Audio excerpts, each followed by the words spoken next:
In this video, sponsored by the makers of Call of Dragons, we'll review the end of season skills that you can obtain, which ones are the very best, which ones am I planning to get, oh well, which one, not ones, and whether you are at the Anointed tier or you are at the Conqueror tier. We'll talk about the best ones to go and pick, and in case you're wondering, you can only pick one of these items at the end of a season. Do not get the gold heads. Okay, I guess in this game, they're tokens. Don't get the stars. Don't get anything except the pet skill. Pet skills are the thing, no matter what, to go and get, all right?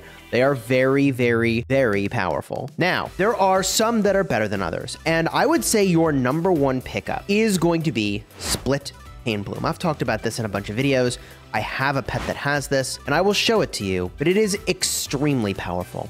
So Split Pain Bloom is going to make it so that for every 155 points of spirit, Pain Bloom hits an extra enemy legion. Pain Bloom, as you know, is the talent skill on your Sapphire Phaedrake. It hits only one target, but if you had the breakpoint 310, your Split Pain Bloom will now hit 2 more targets. So I am getting 3x the DPS, 2x more DPS, right? Because I'm hitting 2 extra targets, which is really nice. Pretty much everybody is using mages, so going for this is just a huge win. Even if you have your Sapphire, okay, on Bert and Tohar, like I've done over here, you can still find value from doing this, although I think it's definitely much better on a hero combo that can benefit from Forceful Pain Bloom, but you have other options as well, all right? So that is one of the best skills you can get because look, we're mostly just talking about open field here, not rally garrison stuff. For rally garrison stuff, you can make some arguments for some other things, which brings us to the next best skill in my opinion, and that is currently Super Ravage. Super Ravage makes it so you have additional trigger chance on your Ravage ability on a Night Rock. Now my Night Rock is at a pretty dang good spot, and I recently got 3rd for DPS on our Elite Frost Dragon Takedown. We had the first frame Elite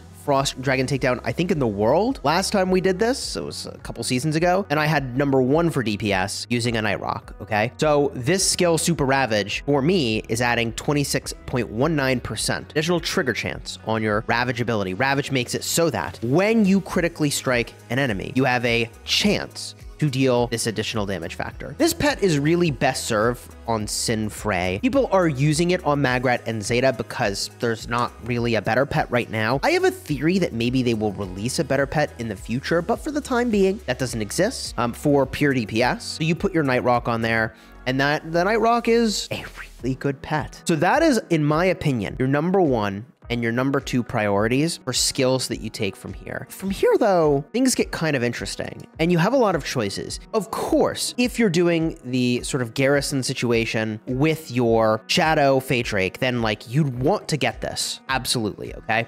But I'm not doing that. And even for open field, I mean, I think this is good. I don't know how amazing I would say it is. If I had a Shadow Phaedrake, I would probably go for this. I don't think that generally Super Infection's all that amazing for your Venomous Lizard. I have a Venomous Lizard. I've garrisoned with it. I've rallied with it. Dude, my Venom Lizard has done work, but I actually wouldn't put that skill on here. It increases your chance to trigger Infection, but Infection can only trigger once per second. So if you're getting swarmed, which is what this pet is designed for, increasing your percent chance to trigger doesn't do much, because in the situations where you cared about having this pet, you're already going to trigger this the maximum of once per second. I wouldn't go pick that skill, even though that's a pet I have invested in very, very, very, very heavily. Similarly, at this moment in time, I would not say that the Thunder Lizard or the Frost Lizard are meta, so we just knock those skills off as contenders, which leaves only a small number of remaining ones. In fact, Enduring Friendship is designed for your Stripe Bear. Stripe Bear is designed for Garwood. Garwood's not really meta right now, so that's not really a contender. I would say that Madeline is not really a contender, so Super Frost Armor is something that I'm not really looking to do either. And also, I would say that the Venom Lizard right now is better than a Bruin Bear, so Terrible Quickening is also off the list as something that I'm actually not all that interested in right now. So for me personally, this leaves a small number of things. We could talk about Forceful Exuberance. This is kind of curious. It goes on your Golden Rock, and the way a Golden Rock works is kind of weird. It's basically got a rage buff mode where it provides a passion buff, and if your army provides itself a passion buff in some other way than the pet doing it, then it will switch over to doing damage instead. So for a lot of people, with the way they're using the Golden Rock, they wouldn't actually get any benefit from this because they're not using it on a pet that switches over to damage mode. So for me personally, this leaves the Forceful Arrogance, which is really awesome, obviously, if you're using a Berserk Phaedrake. But I'm not using Cavalry anymore, and I don't plan to use it on Marksman. There is a way you can use this on Marksman and get really, really, really good value, but it is dependent on these seasonal talents, and these may not always be here. But there is a seasonal talent, Suppressive Fire, very powerful, constantly applying a debuff onto an enemy. And that, of course, has really, really outstanding synergy when you pair with the Berserk Phaedrake, who cares about your putting debuffs onto the enemy. So boosting that damage is really nice, but I mean, I'm not going to invest in something that we don't know if it's always going to be there. So again, for me personally, this only leaves a couple options. I mean, I've got the variable Chain Strike is what this is called now. Interesting. I feel like this used to be called something else, but 100% chance to receive variable healing when you cast Chain Strike. It's got a heal rate of 33.3%. But I mean, like, this is, I mean, it's healing. Healing is cool, but it can be triggered twice per second now. It's actually kind of cool, but I'm just not all that excited about variable healing, quite frankly, on a single march, and especially at the cost of an agility skill. Frequently, those are at a premium on my marches that would really benefit from that. Like, for example, if I were to put this on, let's say the Night Rock that we were looking at earlier, we'll hold up, to take healing, which we know is not actually going to help me. I mean, it kind of helps you do more damage to a boss, but I'd rather just have the damage from Wild Chain. I'd rather just have the crit synergy from Timely, right? Like, I want to have Chain Strike. Well, I don't see a great place to use this, quite frankly. I'm sure it's good, but I think I will pass on it, which again leaves me now only 2 skills. There is Super Concentration, which increases your trigger chance on your Snow Peak Rock. And that is definitely cool. I mean, it's certainly a contender. So I use Hosk Kanara. Kanara does a defense break once every 5 turns or so, every 5 seconds. You can see that in her awakening right over here. And it's just an okay pet combo, quite frankly, for this.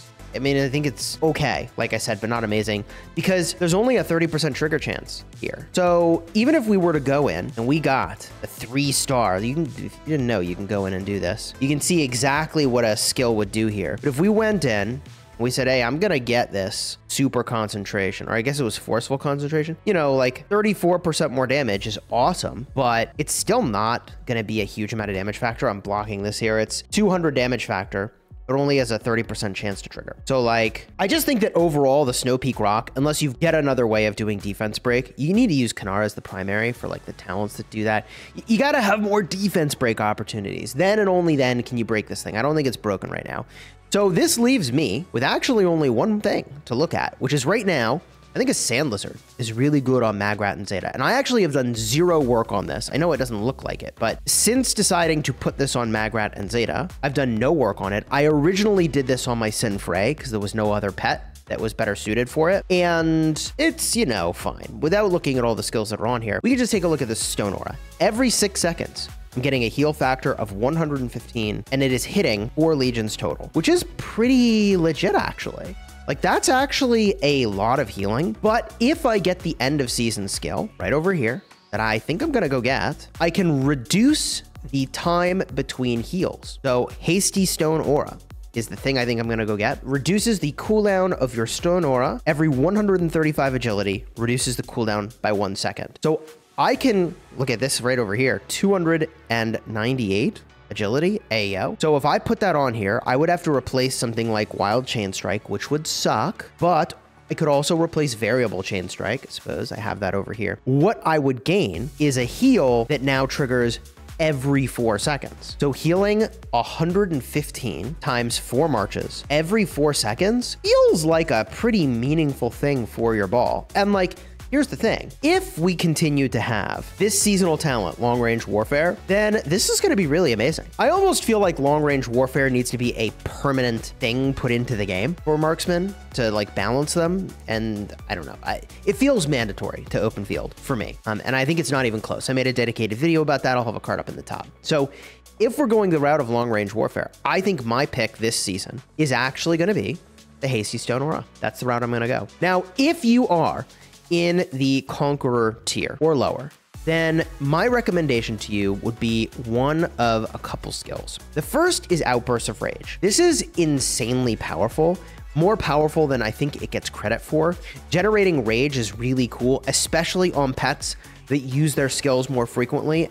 because you are using your rage skills. A lot of pets are tied into when your heroes use their active skills. So Outburst of Rage is especially good there. The other one that's really amazing is Super Follow-Up. I wish I had this and space to have this really on my Sapphire Phaedrake, because increasing your chance to have your Sapphire Phaedrake split Pain Bloom like firing all over again is disgusting. Basically any magic pet that's focused all in on doing lots of magic damage and, you know, using their skills more frequently, this is going to be really insane. This would be the one that I would pick. I wouldn't pick Magic Pulse. It's kind of cool. I wouldn't take Magic Spirits, although, you know, it's kind of cool. Crit damage is elevated. I mean, if I had infinite skill slots on a Sapphire, I probably would find a way to include that. And I do think Fatal Bite could be really good. But these skills, these other ones, these three, I would say you need to know exactly what you're doing. And if you do know what you're doing, you can get a lot of value from them. But for pretty much everybody, if you're working on a Sapphire, and you should, Follow-Up plus Super Follow-Up's pretty awesome. And I think that the Outburst of Rage just has a ton of applications. In fact, I would be surprised if you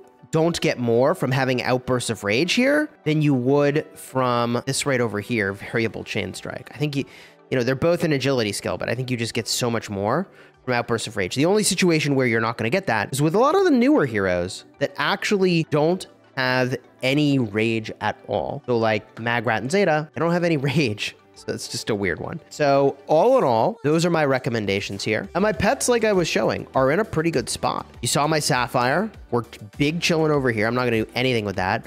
My Night Rock is big chilling. I mean, I'm going to try to upgrade Timely Strike, but this thing's pretty much done. My Venomous Lizard, right? Like, I'll try to get an upgrade here or there. This is overdue. Wild Counter Strike. Then I'm just getting unlucky with finding that skill, right? So, you know, I might get an upgrade or two here. I don't think I'm going to shell out what it takes to upgrade Counter Strike. So this pet's pretty much done, right? So for me, my option is to, you know, work on this guy right over here, which I think I'll pass on that. I'd replace this skill with the Forceful Concentration. Don't think I'm going to do it. I think it'd be fun to make a Sand Lizard. And like, what do you do with a Sand Lizard? I think you move all in on healing. So it's a little awkward because I've got like 2-star hit weakness and some of these other things on here that just won't make sense. But gosh, like I'd have to look into exactly how this works. But I happen to get a 3-star Divine Blessing. So I would increase the healing here by 20%.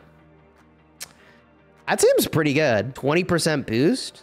I mean, we're looking at like 22 more heal factor. Not a ton, but it's hitting 4 targets. It's still, you know, 20% is 20%. But like, yeah, I could see that being good. There's some things you could do with this pet that I think will be kind of neat. I mean, heck, do I have good spirit on this pet? I do. So, you know, like you could even move in on Tranquility. Weirdly enough, Tranquility increases war pet healing skill granted. I don't know. It's not amazing, but it's not terrible either. There's things you could do with all healing. I'm going to have to figure out what I want to do with my Sand Lizard, but let me know your thoughts down below in the comments. Which pet should I work on? I haven't really ever achieved final form on a Berserk Phaedrake. Maybe it matters to me, but maybe it doesn't. I'm just really not using Cavalry for almost anything anymore. But, you know, 5 skill slots is not enough for me to feel like I'm going to really invest in this pet. So I would not call this an amazing configuration. It's like a thing I have when I periodically leave my city with Cavalry, primarily just to catch other pets. Like, I'm gonna be real with you. So I don't know. Drop a comment down below. Which pet do you think I should work on? Which pet skills do you think are the best? And if you're looking for other videos, either you want to see me take down the Frost Dragon this season, or you're looking for a video with some pet recommendations, check the cards here and here.